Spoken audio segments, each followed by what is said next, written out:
This is the launch of Apollo 11, July 16, 1969. It's camera E8, which shows the base of the Saturn V vehicle. It's done on 16mm film at 500 frames per second.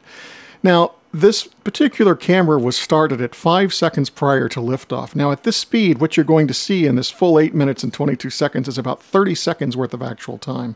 Here, ignition sequence start is already started, and the kerosene and liquid oxygen is mixing.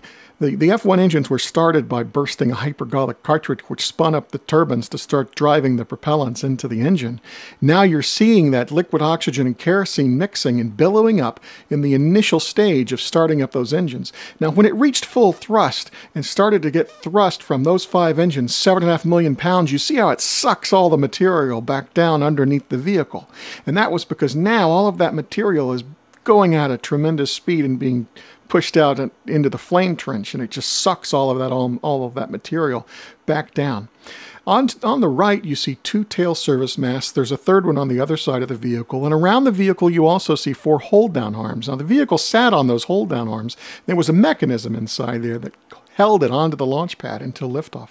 At T-0, those would release after they got the proper signal from the engines that all 5 engines were running properly.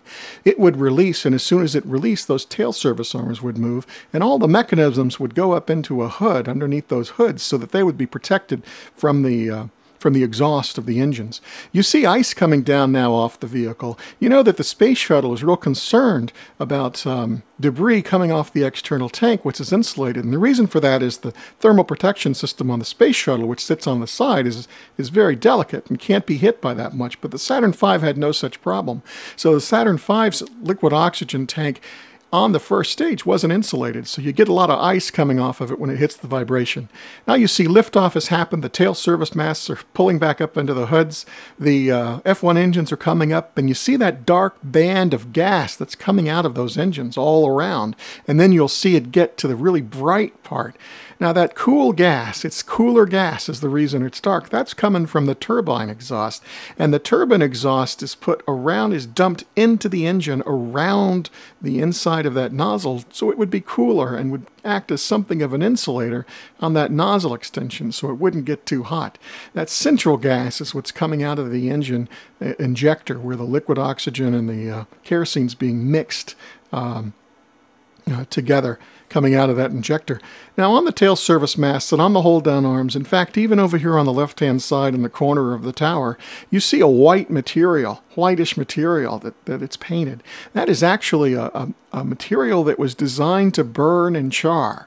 In trying to protect this material so that the launch installation, so that it would get a minimum of damage from a Saturn V launch, they painted these particular tail service masts and hold-down arm covers and the corners of this tower with this ablative kind of paint.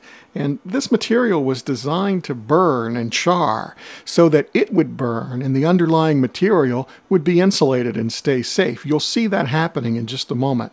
Now you're seeing that the water deluge system has definitely been activated, and you're seeing a lot of that flash into steam and come up against the quartz mirror that the camera is housed in.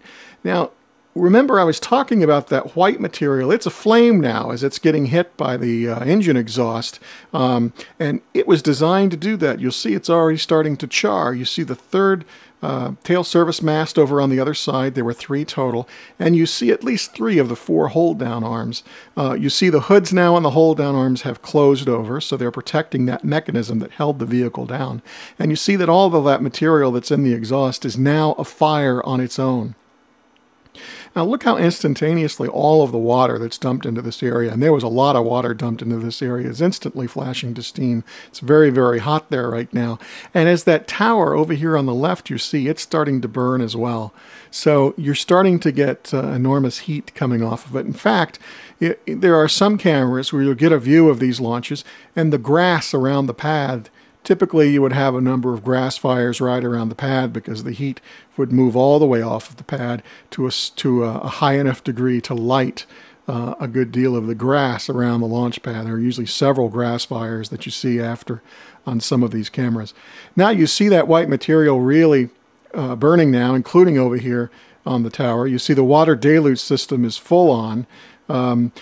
at this point, the vehicle would have cleared the tower, but the exhaust from those 5 F1 engines was long enough to still being impinging on the launch pad, even at this point. All of the white area you see, which is a flame, is that char material. There's an enormous amount of water being poured down into the flame trench and down through the hole, as well as you see some nozzles here on the base of the mobile launcher that are dumping water right onto the mobile launcher. And at this point, there's also water coming from above in order to shield that tower.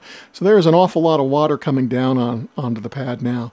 Now you'll start to see a lot of this water and debris, as the vehicle has moved away, start to swirl around, some of it getting on the quartz window of the camera.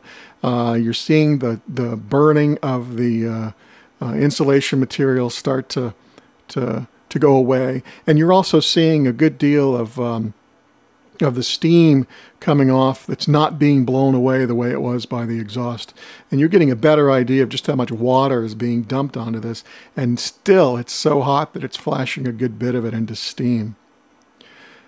Now, pretty much all of the char is done. There's no longer impingement going on from the vehicle. The vehicle has moved up away from the tower and has started its trajectory out over the ocean. You still see a good bit of debris occurring. Now this launch happened at 9:32 in the morning, so it's really pretty bright here, but the camera exposure was set so as to be able to see as much detail as it could while the engines were being started and moving up. So it starts to get a little bit darker after the engines are out. And you're starting to see a lot more of the water coming down on top of the window in the housing. So this was the launch of Apollo 11, the first manned lunar landing from the corner of the tower on the mobile launch platform.